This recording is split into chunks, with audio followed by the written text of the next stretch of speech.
So obviously over the last 24 hours, patch 4.1 has gone live for Battlefield 2042, and I've played a fair bit of time in that 24-hour period. I probably played about 2 hours last night and then another 2 hours before I've started recording this video. And so today we're just going to go through all of my thoughts on the update, both the good and the bad, and then I will also touch on just some stuff towards Season 1 at the end of the video as well. If you guys are new to the channel, then definitely hit that subscribe button and turn on those notifications. But with that being said, let's get stuck right into it. So obviously the patch notes came out roughly, I think, 12 hours before the update went live. So apologies for not actually putting out an update on the patch notes itself. I've been crazy busy this week with uni, so I just essentially saw them and went, nah, I'm not going to bother with those patch notes, because one thing that I noticed straight away was that it is it was a pretty small update, and we kind of got that feeling just from the patch notes alone. There wasn't too much in there, and that was I guess slightly disappointing, just because obviously update 4.0, that was a massive update, a really solid update, and so I wasn't expecting anything as big as that. But I think with that update being so good, I was really hoping that this would be another,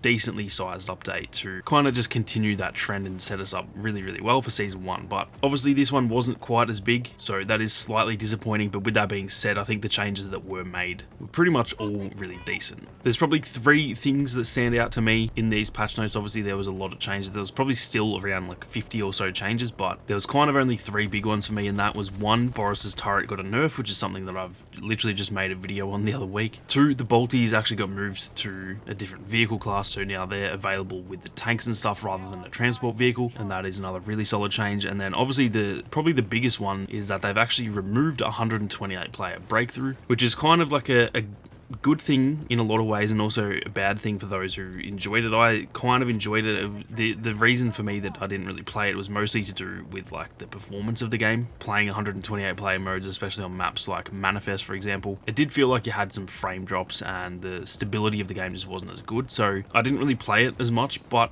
I will say that I actually really enjoyed the chaos of it, so it's kind of sad to see that go, but I also do see why they've done it, and I'm all for that. I'm happy to take one for the team if I enjoy something and they remove it to make the game better. I'm all for that. So overall a good update there as well, but it is just kind of a double-edged sword, because yeah, a lot of people did actually enjoy the chaos of 128 player breakthrough, which is unfortunately no longer there. Now with these changes, like I said, I've probably played, I don't know, 3 to 4 hours since the update went live. I've only seen a single turret, and that's not a joke. I've seen 1 single turret, and I actually shot at it and killed it. I'll try and find the gameplay, because I'm sure I recorded every game that I played. I'll try and find it. It felt like it died like immediately when I was shooting at it, so the turret seems nerfed to hell, and that's good. I'm so happy that that's done, because that was starting to get really frustrating. Like I said in the video the other week, they weren't necessarily like completely overpowered. They were just really annoying, because they seem to never miss their shots. They spot you, and because everyone was using them, there was like 30 of them lined up shooting at you. So I think they've got it to a point now where it still seems like it's going to be able to like lock down a little area, but it's not overpowered and it's not going to be annoying. So I think that's a really good change. Hopefully they can kind of do the same thing to the Ranger. That was, they didn't really mention that in this update, but either way, the turret change was definitely good. On top of that, I've also only seen 2 bolties the whole time I've been playing. It seems like there's a lot more tanks now, and yeah, people are just kind of moving on from the bolty, which is very good, because that thing was so frustrating. It obviously got a slight nerf in the last update as well, but now moving it to the new class, it's essentially just going to get used less. And I think we would all agree that like if you have the choice between a tank and a bolty after the nerf, I think most people will choose a tank. So essentially they're going to be not used anywhere near as much, which is definitely a good change. And I think when you see one every now and then, they're not that powerful that it's still game breaking. I think the main issue was that they were like the most used thing, and there was like 20 of them around. So again, very good change there. And yeah, even like I've already noticed that people are really not using those as much anymore, and that's the perfect level of nerf to me personally. When something is nerfed to where it's not completely useless, you can still use a bolty if you want, but they've nerfed it enough that it's no longer like appetizing, and people are like, I'll just use something else now, because that's kind of what we need. It's not even to do with like making them balanced, it's almost to do with like getting rid of them to where that's not all we're seeing anymore. So it's just very nice and refreshing to not have turrets and bolties everywhere. And like I said, hopefully they can do that to the Rangers. I haven't really noticed as many Rangers, but I'm almost certain that will be like the new meta for people who are shit and just have to use a turret or something. Now, moving on to another issue which I actually haven't experienced myself, but I've seen a lot of people talking about it, is actually that apparently there has been a lot of stuttering for a lot of people, which is something that in the past that was already happening, and then they kind of fixed that with, I think it was actually update 3.3 or something, they fixed that, or at least mostly fixed it. I've had it every now and then, like maybe once every 15 sessions I'll have one game where it happens, but I've seen it all over Twitter, and I've actually, in the games that I was playing in the like in-game chat, a lot of people were talking about stuttering. I myself have not experienced any, so maybe I'm just lucky, but I have heard a lot about it. So it's kind of a tough one for me. I can't really like mark the update down for me personally because I haven't experienced it, but I know that a lot of people have. So it's one of those ones where it's kind of just on a case-by-case basis, I guess. But luckily for me, it's been pretty much completely fine in terms of the stability of the game. I did think that was worth mentioning though, because at least if you guys are experiencing some stuttering,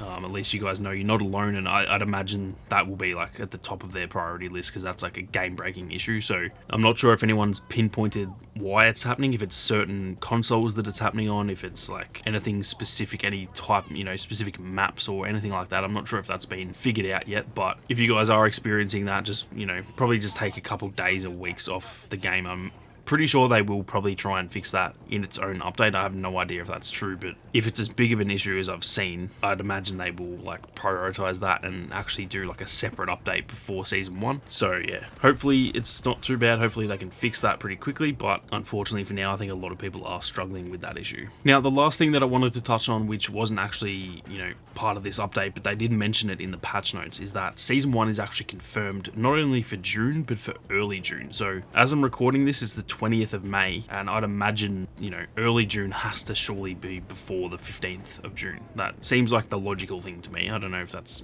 DICE has their own logic sometimes, so early June for them could be the 29th of June, I'm not really sure, but for me, I take that as it's going to be the first half, and seeing as it's the 20th now, like, essentially within a month from now, if not less, Season 1 should be launching. So that was definitely some exciting news. I think it's, the game's in a decent enough state now that it is kind of ready to start getting a bit of content and just like freshening up a little bit. So that was some really positive news. I will say that the communication around all of that kind of thing has been really lackluster. They kind of got their communication on track really well in like March, and then it's just dropped off again. I don't know how they can't figure that out. It's not hard to talk to people, and if there is, if there's certain things within the company that are restricting them from being able to, then they need to change that, because it's becoming a bit of a joke that, like, quite literally we haven't heard anything for like 3 weeks, and then they just release the patch notes 12 hours before the update, then the update goes live, and then we probably just won't hear from them again until Season 1. Like, that's just not good enough for a AAA first-person shooter that's,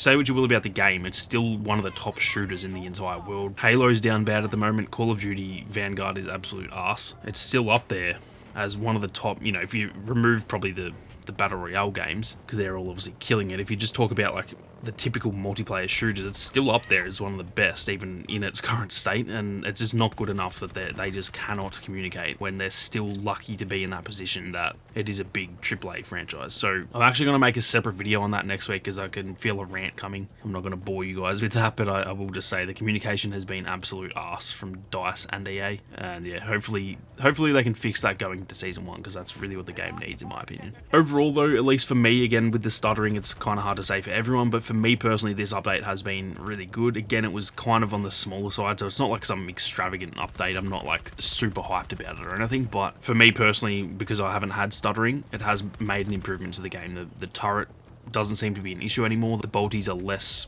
common, and I think the changes to breakthrough as well are a really good change in the long run. So it's improved the game. That's all I can ask for. If every single update they do just improves the game, that is a big win for me. Again, with the stuttering, I do hope that they try and fix that sooner rather than later. Don't leave that to the next update, because that's going to ruin essentially a month of game time for a lot of people. So that's definitely a bit of an issue with the update, but again, for me, haven't experienced it. So overall, I still think this is a decent enough update, but I do also think that the Season 1 update or the June update, whatever, that needs to be like really, really big, because that is essentially like the beginning of the relaunch of the game, I guess you would say. So very important month ahead. Very, very curious to see how it all goes, and obviously if you guys are interested in Battlefield, be sure to subscribe to the channel and make sure to turn on those notifications, because I'm going to be definitely pumping out a lot of content around Season 1, not only in the lead up to Season 1 and all the news surrounding that, but also obviously once we get some content and stuff like that, there'll be plenty more content on the channel. So be sure to hit that sub button. But with that being said, thank you all very much for watching. You guys have a great day, and I'll see you all out there on the battlefield.